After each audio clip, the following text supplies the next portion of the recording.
ഇന്നത്തെ വീഡിയോ നമ്മൾ KTU CS 464 artificial ഇൻ്റലിജൻസിൻ്റെ സിലബസാണ് നമ്മൾ ഡിസ്കസ് ചെയ്യുന്നത്. സോ ഇതാണ് സിലബസ്. പർപ്പസ് എന്ന് പറഞ്ഞാൽ നമ്മൾ ഒബ്ജക്റ്റീവ് അല്ലെങ്കിൽ നമ്മൾ എന്താണ് ഇതുകൊണ്ട് ഗെയിൻ ചെയ്യേണ്ടതെന്നുള്ളത്. AI എന്താണ്, ആർട്ടിഫിഷ്യൽ ഇൻ്റലിജൻസിൻ്റെ ഡെഫിനേഷൻ ആൻഡ് അതിൻ്റെ കൺസെപ്റ്റ് എന്താണ്, നമുക്ക് എന്തൊക്കെ ആപ്ലിക്കേഷൻസ് ഉണ്ട്, പ്രോബ്ലം സോൾവിങ്ങിന് നമുക്ക് അതെങ്ങനെ യൂസ് ചെയ്യാൻ പറ്റും. അപ്പോൾ ശരിക്കും സോൾവിംഗ് എന്ന് പറയുമ്പോൾ നമുക്കിവിടെ ഉപയോഗിക്കേണ്ട മെത്തേഡ് സെർച്ചിങ് ആണ്.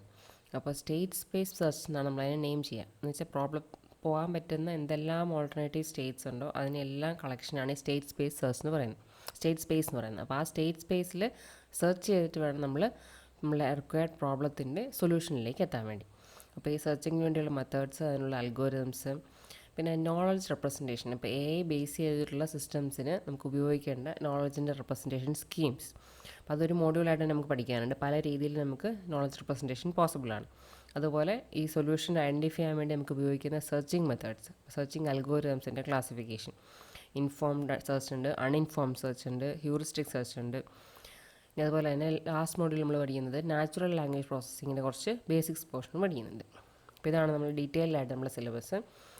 So first one is introduction. ഇപ്പോൾ AI എന്താണ്, ആർട്ടിഫിഷ്യൽ ഇൻ്റലിജൻസ് എന്താണ്, അതിൻ്റെ foundation and history and application.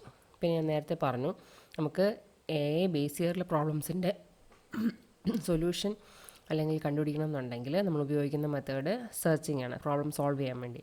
അപ്പോൾ ഈ സെർച്ചിങ് എന്ന് പറഞ്ഞാൽ ഈ സെർച്ചിങ്ങിനുള്ള അപ്രോച്ചസ്, ജനറലി അതിൻ്റെ ഒരു ക്ലാസിഫിക്കേഷനാണ് നമ്മൾ ഫസ്റ്റ് മോഡ്യൂളിൽ പഠിക്കുന്നത്.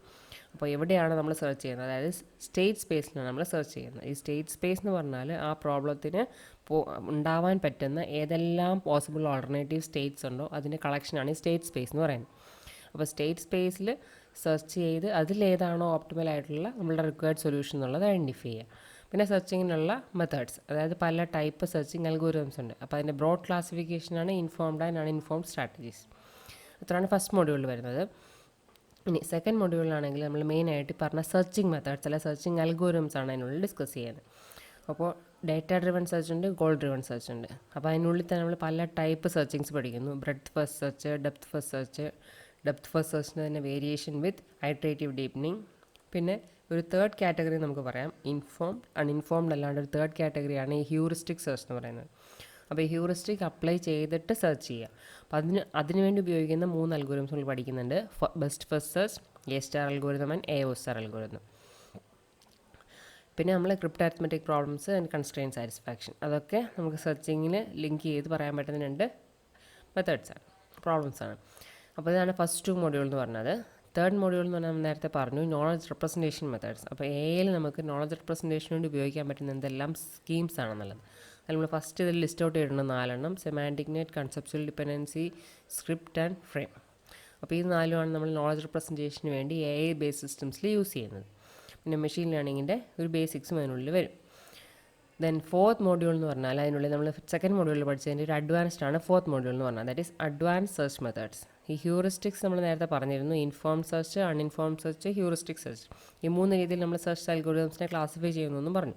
ഇനി ഈ ഹ്യൂറിസ്റ്റിക്സിനെ നമുക്ക് ഗെയിം പ്ലേയിങ്ങിന് എങ്ങനെ അപ്ലൈ ചെയ്യാം എന്നുള്ളത്, അല്ലെങ്കിൽ അതിനുവേണ്ടി യൂസ് ചെയ്യാൻ പറ്റുന്ന 2 algorithms, that is minmax search procedure and alpha beta pruning.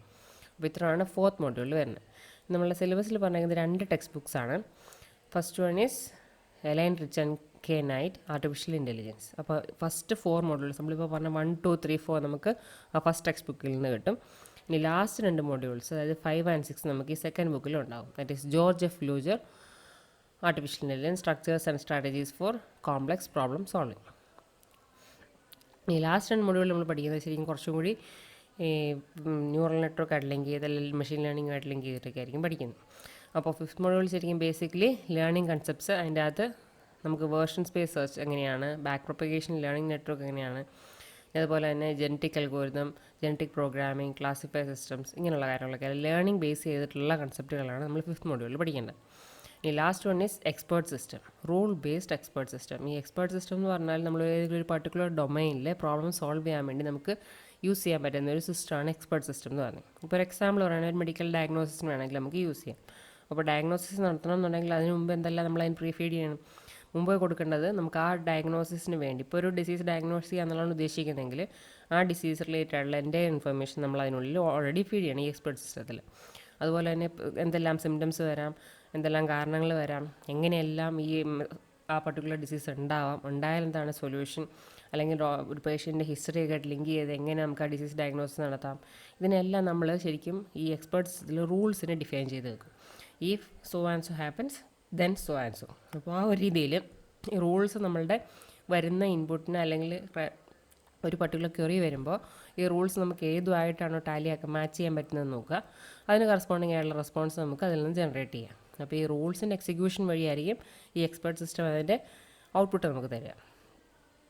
പിന്നെ ലെക്സിസ് മോഡ്യൂളിലുള്ളത് നാച്ചുറൽ ലാംഗ്വേജ് പ്രോസസ്സിങ്. അപ്പോൾ നാച്ചുറൽ ലാംഗ്വേജ് പ്രോസസ്സിങ് NLP എന്ന് പറയും. അപ്പോൾ നാച്ചുറൽ ലാംഗ്വേജ് എങ്ങനെ മനസ്സിലാക്കുക, അതിനെ സ്പ്ലിറ്റ് ചെയ്ത് അതിലെ കമ്പോണൻസ് എങ്ങനെയാണ്, അതിൻ്റെ പ്രോസസ്സിങ് എങ്ങനെയാണ്, ഡീകൺസ്ട്രക്ഷൻ എങ്ങനെയാണ്, അല്ലെങ്കിൽ അതിൻ്റെ ആപ്ലിക്കേഷൻസ് എങ്ങനെയാണ്, ഇതൊക്കെയാണ് ലാസ്റ്റ് മൊഡ്യൂളിൽ പഠിക്കാനുള്ളത്.